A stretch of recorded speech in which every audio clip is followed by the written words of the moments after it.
Mesdames, Messieurs, bienvenue à ce micro-programme sur la gestion de notre cité. Nous vous avons précédemment permis de vous mettre au même pied d'égalité avec des experts en gouvernance en ce qui concerne la compréhension de certains termes clés de la gestion de notre société. Aujourd'hui, dans la même optique, nous essayerons d'entrer en profondeur pour comprendre ces systèmes politiques choisis par le Cameroun à la faveur de la révision de sa constitution en 1996. Nous parlons donc de la décentralisation, ses principes et de ses enjeux. Et ce sera avec le même expert, le professeur Bernard Momo. Il est le coordonnateur du programme national de gouvernance du Cameroun. Radio. Coopération. Coopération. Développement. Décentralisation. Partenariat. Jumelage. Communication. Sensibilisation. Médias. Carrefour. Nord. Sud. Démocratie. Gouvernance. Propagande. Communication. Numérique. Information. Proximité. La commune de Tchang, au service de ses populations. La commune de Tchang vous parle. La commune de Tchang vous parle. La commune de Tchang à votre écoute.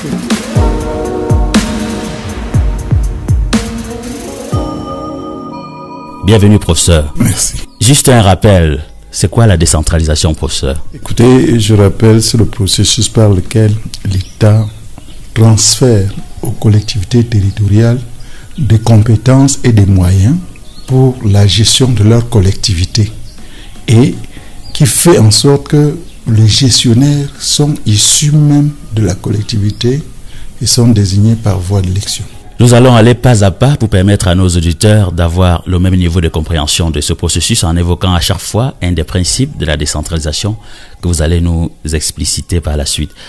Comme premier principe, professeur, parlez-nous de la subsidiarité. Le principe de la subsidiarité s'entend comme le transfert des compétences par l'État à la collectivité la plus appropriée et au niveau le plus proche des populations. Cette subsidiarité fait que l'État transférera par exemple aux régions des compétences données pour agir à leur niveau, comme il transférera aux communes des compétences appropriées pour agir à leur niveau. Le deuxième principe de la décentralisation, c'est bien le principe de concomitance. Qu'est-ce que c'est? La concomitance s'applique à la fois lorsqu'on parle des transferts de compétences et des transferts de moyens. Les transferts de moyens doivent être faits au même moment qu'on transfère de compétences. Au même moment, on dit concomitamment. Il n'y a pas de transfert efficace si au même moment, si par la suite, tout de suite, on ne transfère pas des moyens conséquents. Alors, subsidiarité, concomitance, il ne reste plus que la complémentarité, comme ce troisième principe de la décentralisation. Alors, qu'est-ce qui nous enseigne ce principe? Le principe de la complémentarité fait que l'action de l'État et celle de la collectivité territoriale se situent dans le prolongement et se complètent. Et je veux quand même vous dire que dans la pratique, le principe peut comporter des conséquences pas tout à fait positives, en ce sens que l'État va transférer des compétences, mais continuera à intervenir lui-même, faisant en sorte que les attentes placées à la collectivité locale ne soient pas satisfaites. Je peux vous donner un exemple que vous compreniez. Le principe de la complémentarité fait que l'État, par exemple, jusqu'à présent, a donné des moyens aux collectivités locales et communes, par exemple pour construire des bâtiments de classe. Mais alors que pendant que la collectivité construit, l'État continue à le faire, il y a un petit problème. L'État devrait transférer toute la compétence et transférer tous les moyens, permettre à la collectivité d'assumer cette responsabilité et de pouvoir combler les attentes des populations. Après les principes, on sait qu'il y en a plusieurs, on n'en a parlé que de 3 dans le cadre de ce micro-programme. Nous parlons à présent, n'est-ce pas, des enjeux de la décentralisation. Il y en a également 3, ce sont 3 principaux: démocratie locale, gouvernance locale et développement local. On va commencer par la démocratie locale, professeur. Qu'implique cet enjeu-là? Les personnes qui dirigent la collectivité locale sont élues par les populations locales. Donc, elle est ce processus qui permet aux populations de désigner des personnes en leur sein pour agir à leur profit. Donc, si vous voulez revenir à la formule d'Abraham Lincoln, c'est le gouvernement du peuple, par le peuple et pour le peuple à l'échelon de la collectivité. Alors, professeur, très souvent on nous parle de démocratie représentative et aussi démocratie participative. Alors, comment comprendre les deux termes? En fait, quand on dit que le pouvoir est exercé par le peuple, ce n'est pas tout le peuple qui va l'exercer. Le peuple élit des personnes qui le représentent. On est en démocratie représentative. Participative, c'est un type de démocratie, mais qui normalement est direct. Le peuple intervient, participe lui-même, n'est-ce pas, à l'exercice du pouvoir, à la prise de décision, à la mise en œuvre de la décision, par exemple. C'est pour ça que celle-ci est limitée, elle est davantage limitée que la représentative dans la gestion de la cité. Mais attention, aujourd'hui, ce qu'on appelle la participation citoyenne met directement le citoyen en position d'influencer sur les prises de décision, sur leur mise en œuvre, sur leur contrôle.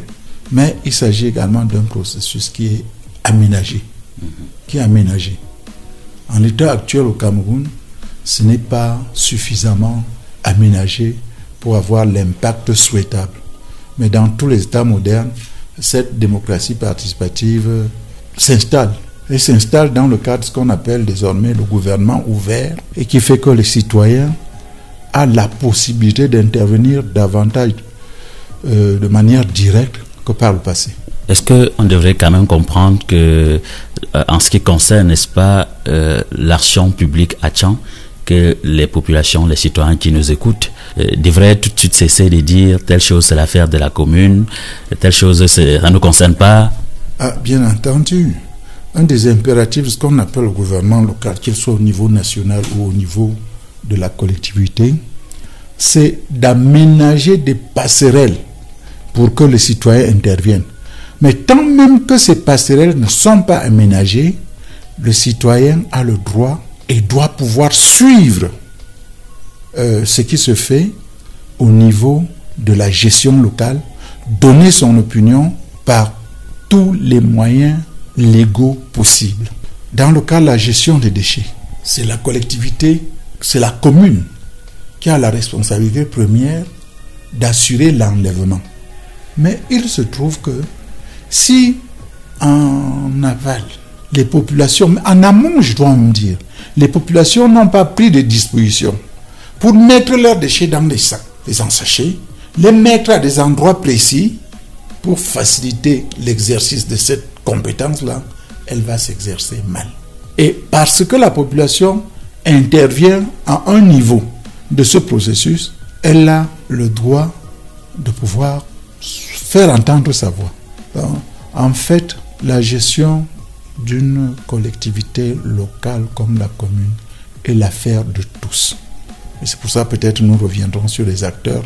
Vous vous rendrez compte que tout un chacun à un niveau ou à un autre doit pouvoir amener une activité qui permette le succès de l'opération envisagée. Alors, comme deuxième enjeu de la décentralisation, nous allons parler maintenant de la gouvernance locale.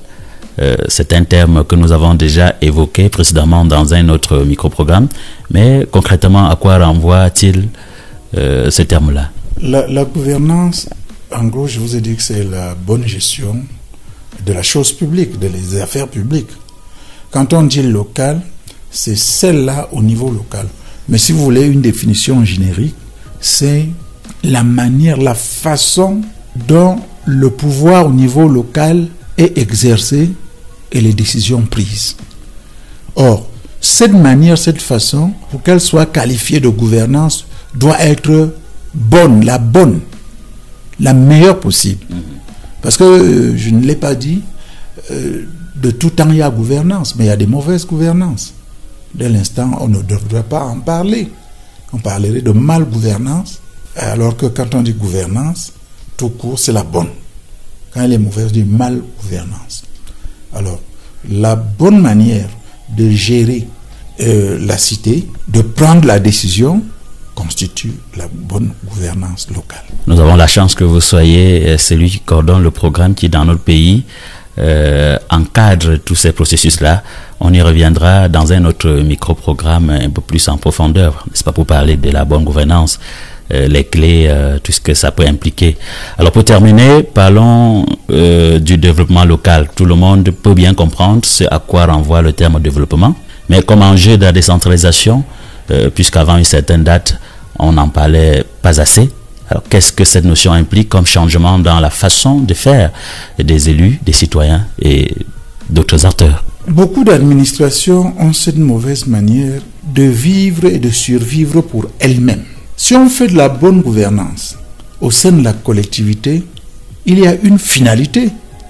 La finalité, c'est celle de l'amélioration de la qualité de vie des populations, c'est celle de l'amélioration du bien-être, c'est celle de l'amélioration de l'offre et de l'accès aux services publics de base, eau, électricité, école, gestion des déchets, etc., etc. C'est tout cet ensemble qui peut rentrer dans ce qu'on appelle le développement économique, qui s'oppose aux situations de dénuement et de pauvreté. Et ce développement économique au niveau local, c'est le développement local. Parce qu'en fait, le développement local recouvre à la fois toutes les dimensions sociales d'offres et d'accès aux services publics de qualité, mais également à la lutte contre la précarité et la pauvreté, donc au développement économique de la collectivité. Merci, professeur. C'est moi qui vous remercie. Mesdames, Messieurs, nous venons ensemble d'amener notre expert à nous expliciter ces gros mots, enfin, cette immense notion, la décentralisation. Il nous a parlé de ses principes et de ses enjeux. Prochainement, nous aborderons toujours avec lui chacun de ces enjeux, beaucoup plus en profondeur pour comprendre exactement ce qu'il faut modifier dans nos habitudes pour aspirer à une vie beaucoup plus décente dans notre société. À très bientôt. Ceci est une production de la coopération Nantes-Tchang.